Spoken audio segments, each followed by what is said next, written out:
Horas kesayangan Inang, selamat malam, apa kabar?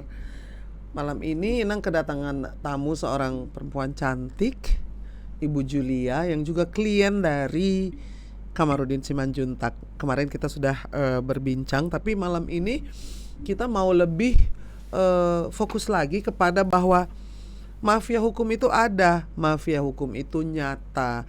Dan apa yang terjadi kepada Ibu Julia ini adalah satu realita yang sering dialami oleh banyak orang, menyangkut begitu banyak nama-nama besar, lalu juga kepolisian, dari penyidikan, lalu sampai ke One Team Press. Jadi itu seperti sarang laba-laba yang membuat kita ini menjadi semakin paham, semakin tahu bahwa sebetulnya memang bukan hanya ada, tapi sudah menjatuhkan begitu banyak korban, dan beliau ini adalah salah satu yang menjadi korbannya. Ibu Julia, selamat datang. Halo. Apa kabar? Baik, Kemarin kan cantik. kita berbincang-bincang, tapi karena sudah malam ya kan, lalu juga belum bisa mendengarkan langsung dari Ibu Julia sendiri. Jadi sudah menyempatkan datang nih Ibu cantik ini dengan putrinya yang cantik juga yang menemani. Ini perjuangan ya, Ibu Julia ya. Bisa cerita nggak asal muasalnya, ini udah berapa lama nih memperjuangkan hak dan memperjuangkan keadilan? Jadi sebenarnya dari awal ya kejadian. Dari awal, boleh maju sedikit sayang. Jadi biar keren nanti suaranya di podcast. Jadi awal kejadiannya itu sebetulnya saya 2013. Oh, ya kan? 10 tahun ya sudah ya. Oke. Nah, jadi 2013 itu dengan oknumnya nih, sebenarnya orangnya itu juga gitu loh. Itu juga si oknumnya ya. Jadi 2013 itu kejadianlah saya punya aset dipalsuin dan segala macam ya. Case itu udah selesai deh, memang waktu 2013 itu selesai karena saya laporkan. Setelah dilaporkan, diperiksa, waktu itu saya di Polres Selatan. Lapor Polres Jakarta Selatan 2013 ya. Oke. Waktu itu on the track lah.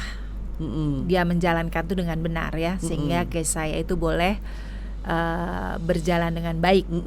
Singkat cerita, artinya tidak jadi korban, tidak jadi kena tipu. Ya, udah korban dulu dong, kan saya udah dipalsuin, tanda tangan saya dipalsuin. 2013 itu ya. Oke.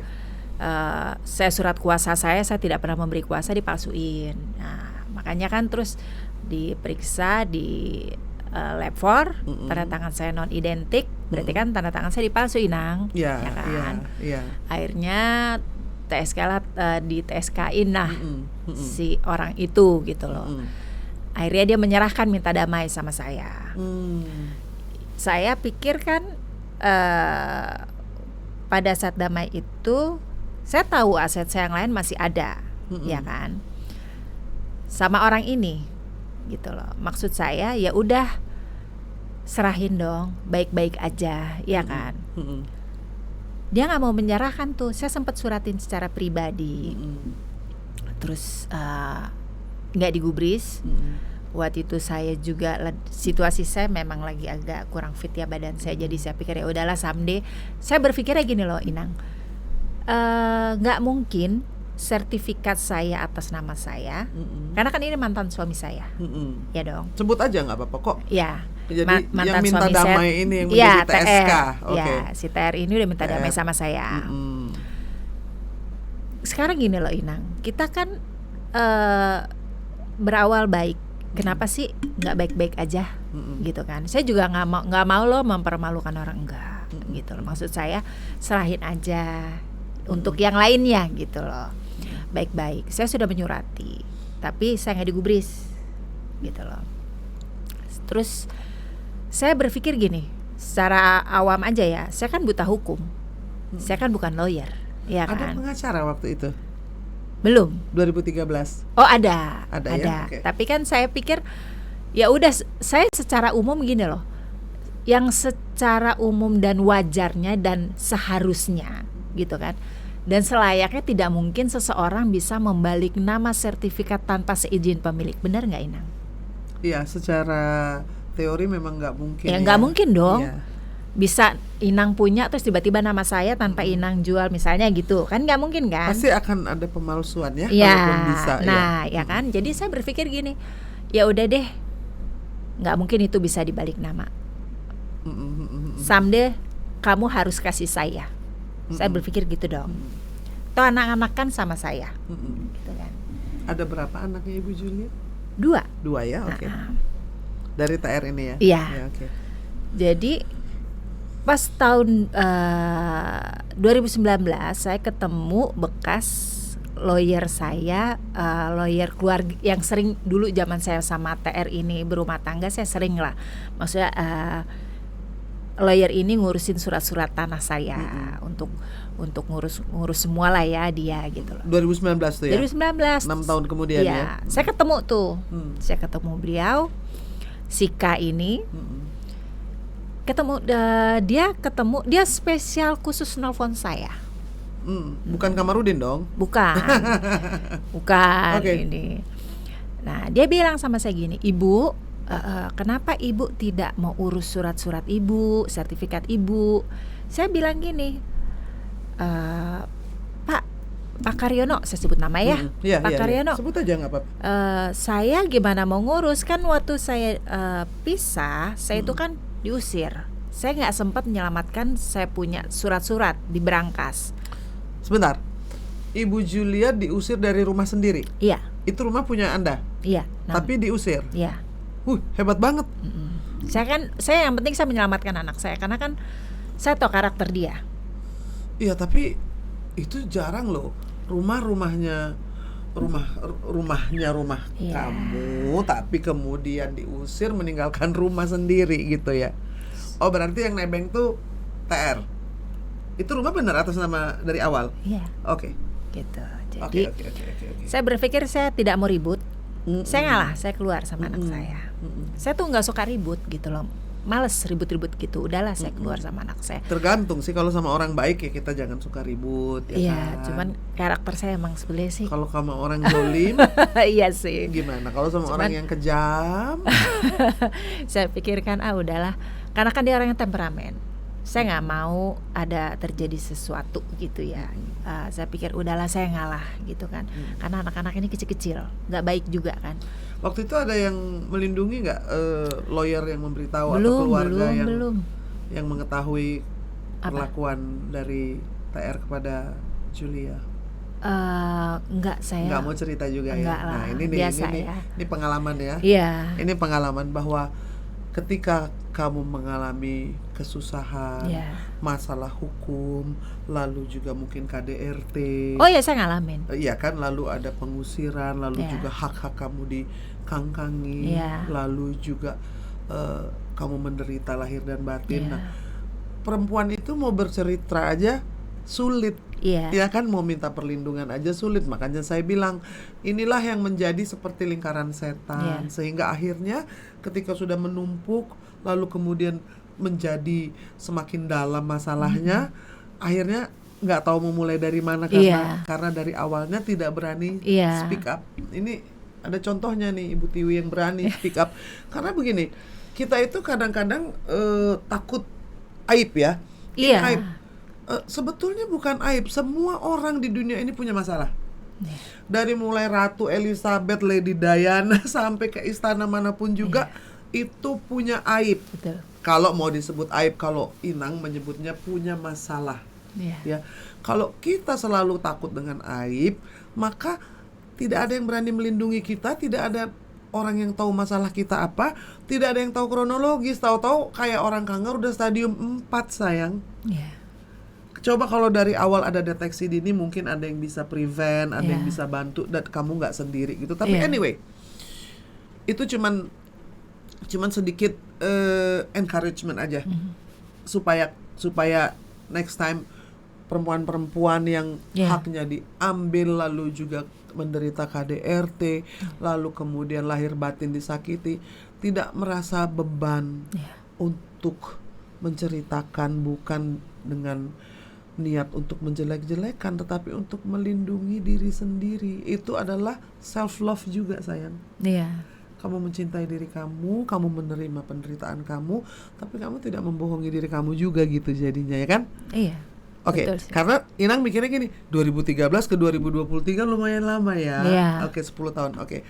Jadi sudah 2019 ketemu dengan Pak Karyono, lalu dia bilang, Bu tolong diurus begini surat-surat. Saya bilang, aduh saya nggak bawa surat-suratnya.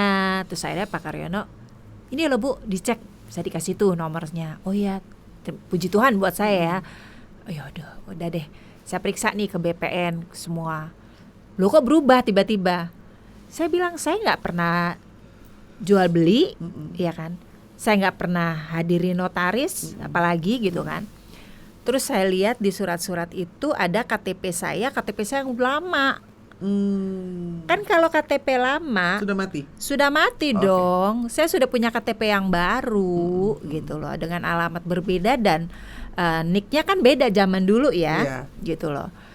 Saya bilang loh, ada yang dibikin di tahun 2010. Lah KTP saya aja udah berubah. Terus berarti kan si notaris ini tidak boro-boro menghadirkan saya kali ya. Fotokopi asli aja pasti nggak punya dong. Karena ada sama saya, udah saya gunting. Kalau kita udah punya KTP yang seumur hidup kan, itu udah nggak berlaku gitu. Betul, kan. Betul. Di situ saya pikir, aduh ini kok nggak beres ya. Udah saya cek semua, ternyata udah berubah semua. Terus saya langsung saya lapor aja deh kalau kayak gini. Pak Karyono bilang, lapor aja Bu, laporin. Iya saya mau laporin deh kalau kayak gini gitu kan. Akhirnya saya ada satu lawyer. Pertama saya belum sama Pak Kamarudin. Saya bikin laporan tuh di Polda 2019. Ternyata laporannya dibilang tidak ada tindak pidana. Ini 4 tahun yang lalu ya? Iya. Tidak ada tindak pidana, oke. 2021 2020 saya laporin lagi sama. Tidak ada tindak pidana dengan yang berbeda nih, aset yang berbeda lagi. Saya cek lagi, tidak ada tindak pidana. Sampai 2021 sama Inang. Tidak, selalu saya di SP3 dengan alasan tidak ditemukan tindak pidana. Saya cuma mau tanya gini, hello, apakah di Indonesia dibolehkan memalsukan tanda tangan? Apakah di Indonesia ini udah diperbolehkan jual beli tanpa kehadiran si pemilik? Enggak, itu sih memalsukan tanda tangan saja sudah tindak Dan pidana. orang punya KTP 2 apa boleh? Enggak boleh. Nah, karena pasti akan menipu ya. Orang yang nipu saya ini KTP-nya 2 loh. Jadi saya bilang, apa boleh? Ini mantan suami? Ya. Oke. Identitasnya punya 2. KTP 2. Ya. Asetnya Ibu Julia itu berupa rumah ya? Rumah. Berapa banyak rumahnya? Ya ada yang saya laporin ada 8 rumah ya? Iya. Itu semua di Kebayoran? Di Kebayoran semua, yang 1 di Bekasi. Dulu 7, pabrik. 7 di Kebayoran? Iya, 1 di Bekasi. 1 di Bekasi. Iya. Oke. Itu sekarang semua di dalam penguasaan mantan? Iya. 8 rumah, 7 di Kebayoran, 1 di Bekasi itu. Ada yang sudah dijual, yang sekarang lagi diurus sama Bang Kamarudin.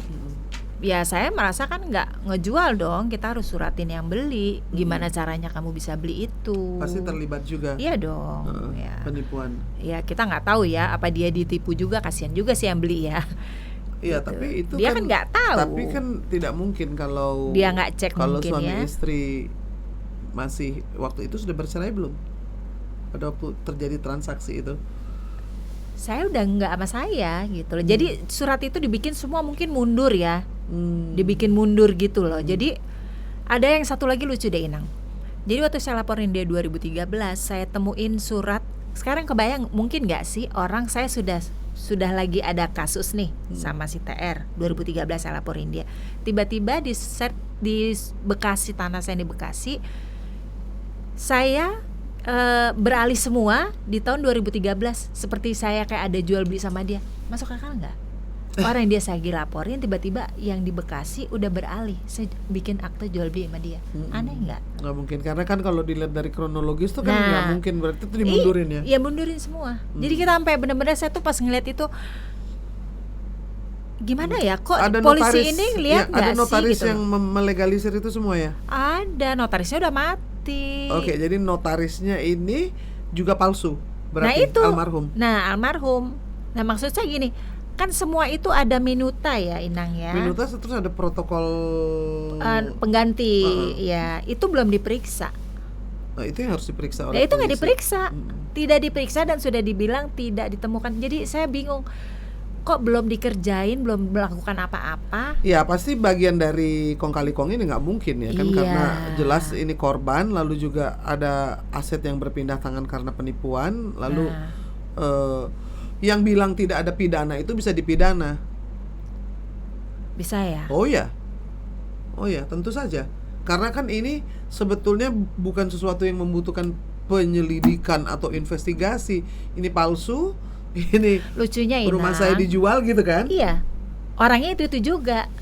Nah, jadi banditnya itu sudah jelas, ya kan? Berarti orangnya ini adalah TR.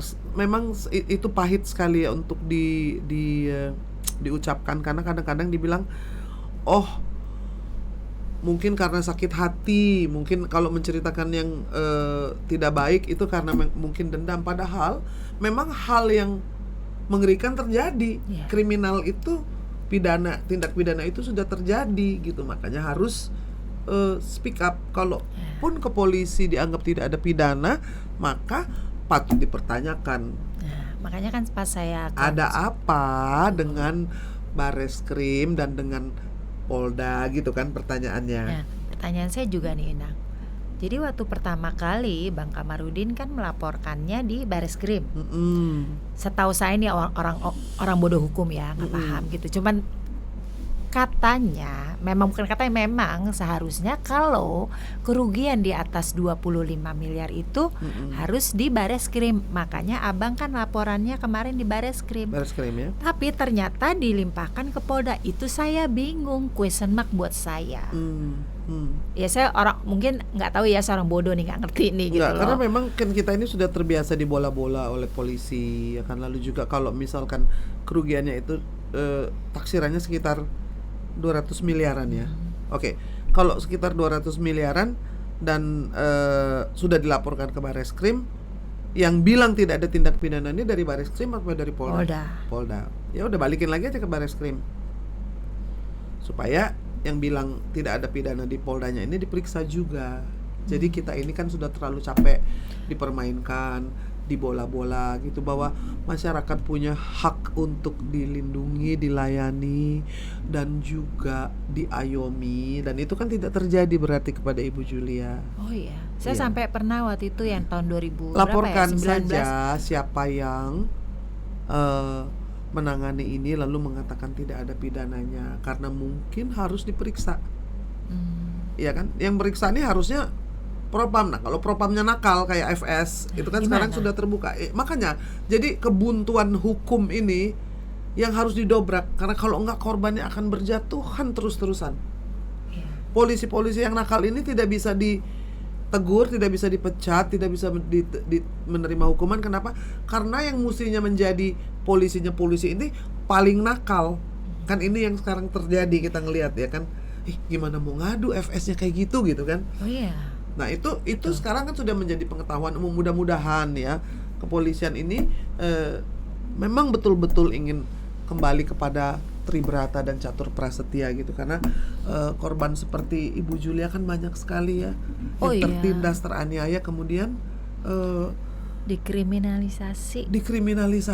Betul. Nah itu gimana tuh ceritanya tuh?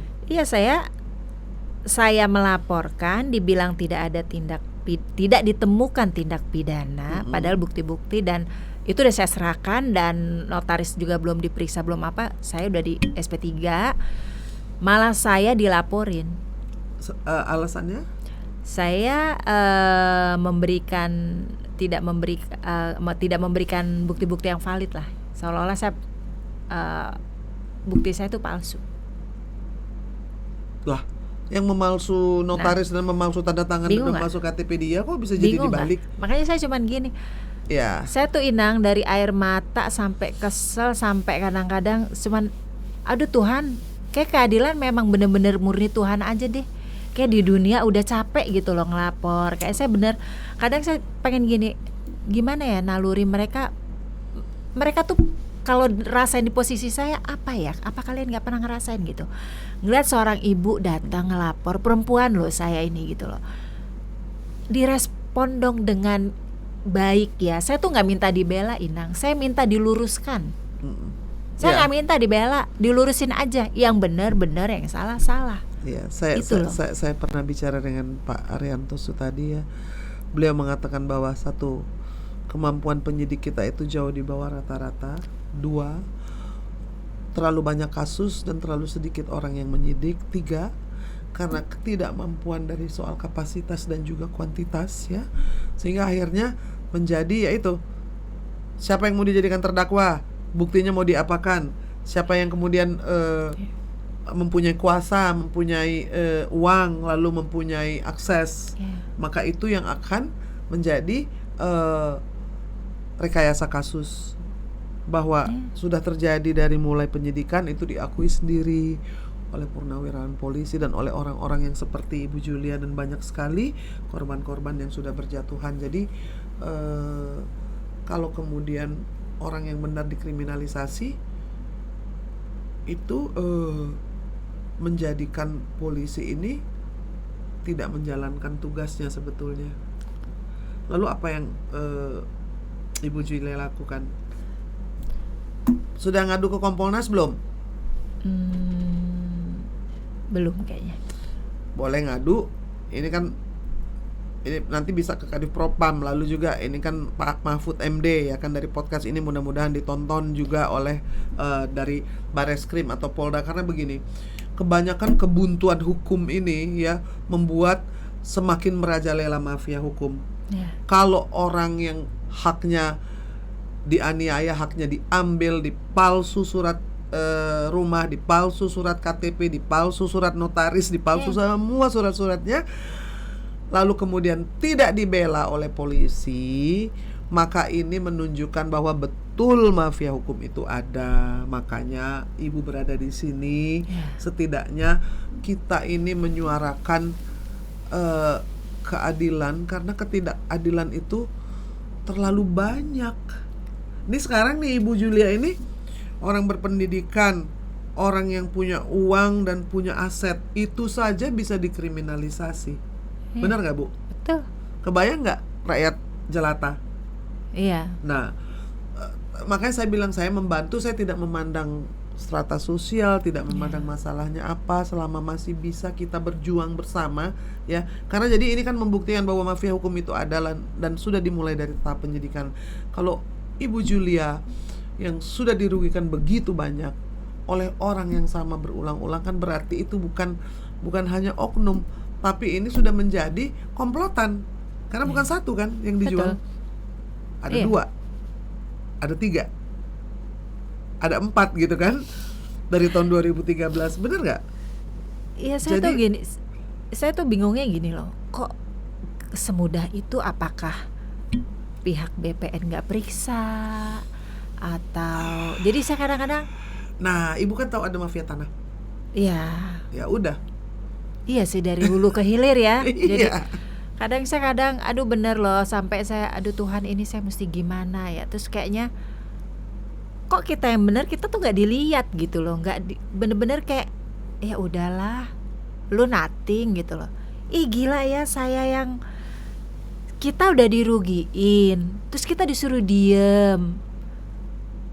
Aduh gimana ya? Namanya keadilan nggak datang dari langit. Makanya saya bilang kasus ini sudah terlalu banyak ya kan. Kesian korban mafia tanah tuh udah luar biasa. Nah ini kan menunjukkan bahwa pemerintah tuh harusnya hadir. BPN itu kan harus menertibkan gitu. Saya sempet loh euforia saya pada saat pemberitaan Bapak Jokowi anti mafia tanah, terus menteri sekarang siapa, Bapak Hadi ya? Hadi Cahyanto. Bapak Hadi Cahyanto juga gembar-gembor sekali kan, kencang sekali ya. Saya tuh sempet euforia banget. Aduh, semoga mungkin ya ini ada perubahan gitu, sesuatu yang baru gitu ya. Terus saya juga kan Bapak Kapolri juga begitu menggembar-gemborkan anti mafia tanah. Itu saya sempet euforia, senang sekali gitu ya. Mungkin di kepemimpinan sekarang ini saya bisa dapat keadilan. Tapi ternyata apa? Saya sampai malah dikorbankan. Jadi saya langsung mana buktinya? Tanya dong, gitu mana? Loh. Mana? Saya benar, saya menagih Bapak, mana gitu loh. Pak Hadi Cahyanto, Pak Joko Widodo, Pak Listio Sigit yang menjanjikan akan memberantas mafia tanah dan akan mengembalikan hak-hak orang yang menjadi korban, itu perlu ditagih memang mana gitu. Nah, ini yang sedang kita kerjakan sebetulnya Ibu Julia, karena kan selama ini kebuntuan hukum, lalu juga korban-korban dari mafia tanah, mafia hukum, maklar kasus itu terlalu banyak, dan Ibu merupakan salah satu di antaranya real. Ini nyata ada, ya kan? Maka kita perjuangkan bersama. Paling tidak Ibu sudah berani speak up, itu sudah satu langkah, ya kan? Saya selalu bilang kejahatan itu menjadi semena-mena dan merajalela ketika orang-orang baik diam-diam saja. Ya, betul. Ya kan Ibu? Jadi betul. Ini kalau kita ini sakit nih, penegakan hukum, ini kalau kanker udah stadium 4 Bu. Udah bukan lagi. Ya makanya kan orang bilang, oh keadilan sudah mati, penegakan hukum sudah mati. Saya bilang belum.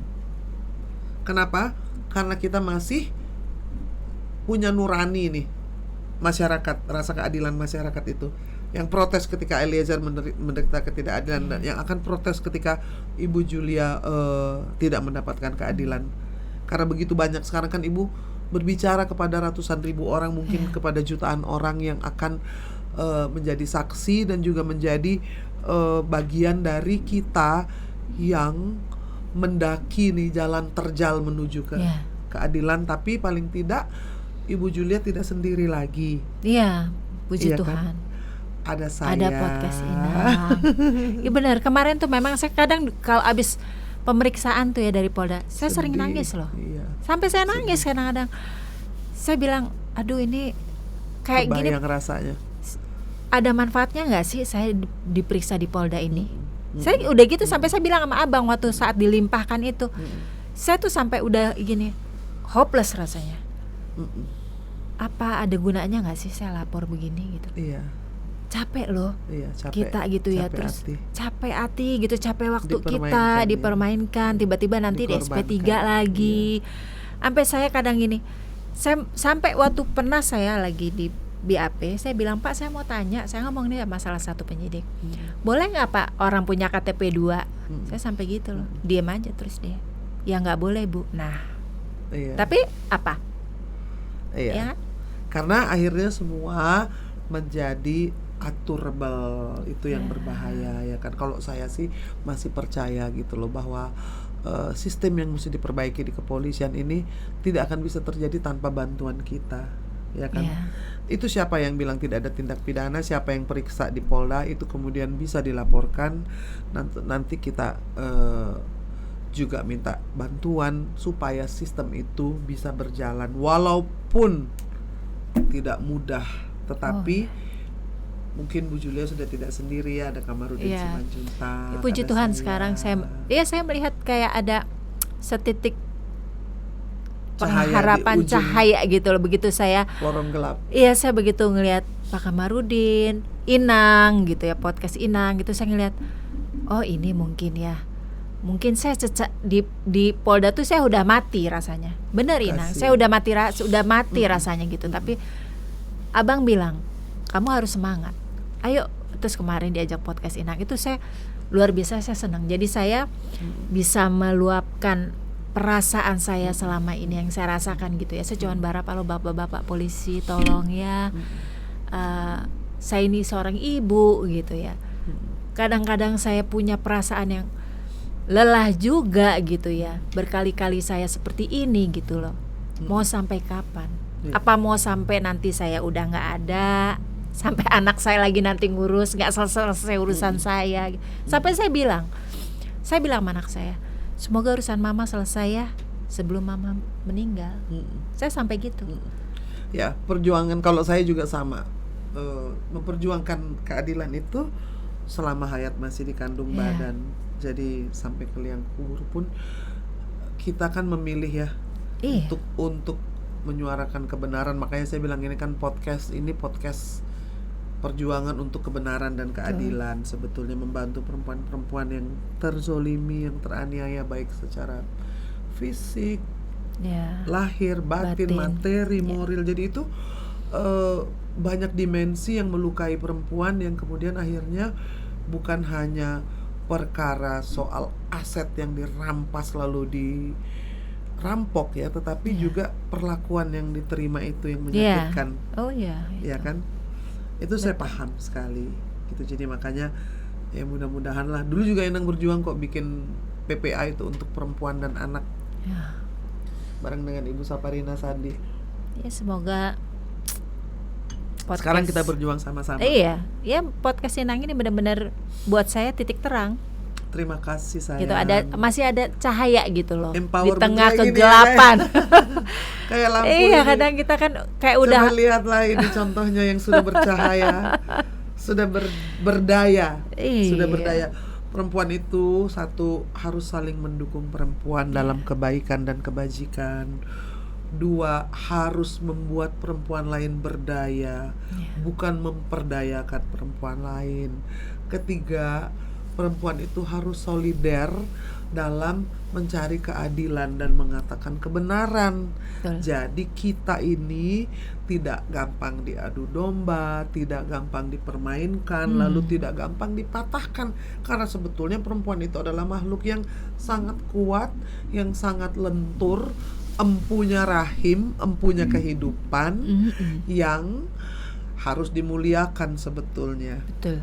Makanya kita diberi kelebihan, yaitu bisa memberikan keturunan, Iya. iya kan, yang merupakan kelanjutan dari kehidupan alam semesta ini.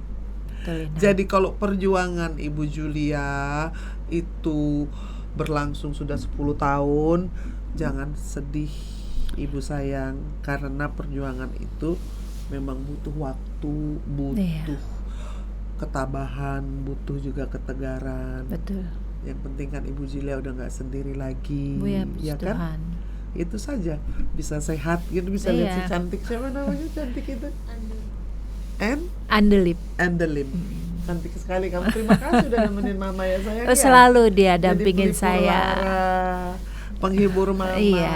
Ya kan kamu berkaca-kaca ya. Anyway, Iya, ya. dia Kadang kamu akan jadi perempuan yang tangguh ya sayang ya. Oh, iya. Sini biar dikasih tunjuk. Sini. Ini ada anak cantik yang menemani ibunya. Sini sayang. Nih. Ini anak cantik yang ikut berjuang. Jadi nanti berarti kamu akan ikut berjuang ya? Iya. iya. Kamu nggak takut kan sayang? Berjuang? Ikut jagain mama juga? Selalu ya? Ya sudah, berarti kan mama didampingi oleh perempuan-perempuan hebat. Ada yang rambutnya putih, ada yang rambutnya panjang ya. Nah, kesayangan Inang semua, terima kasih banyak. Paling tidak kita sudah melihat bahwa sebetulnya mafia hukum itu ada. Lalu juga pengaduan dan perjuangan Ibu Julia dari tahun 2013 sampai 2023 masih belum berakhir. Inang hanya mengharapkan bahwa kita semua bisa menembus kebuntuan hukum ini, dan Ibu Julia diberikan kekuatan untuk Amin. terus berjuang ya sayangnya. Tuh nangis tuh mamanya. Nggak apa-apa, itu the tears akan membawa kekuatannya sayang ya. Terima kasih banyak ya. Mau kasih pesan apa untuk Kapolri dan untuk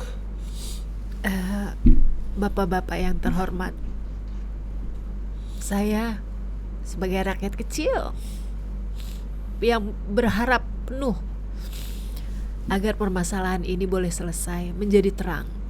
Saya hanya ingin keadilan ditegakkan. Biar nanti satu saat anak-anak saya melihat di Indonesia ini masih ada kok keadilan. Itu yang saya mau.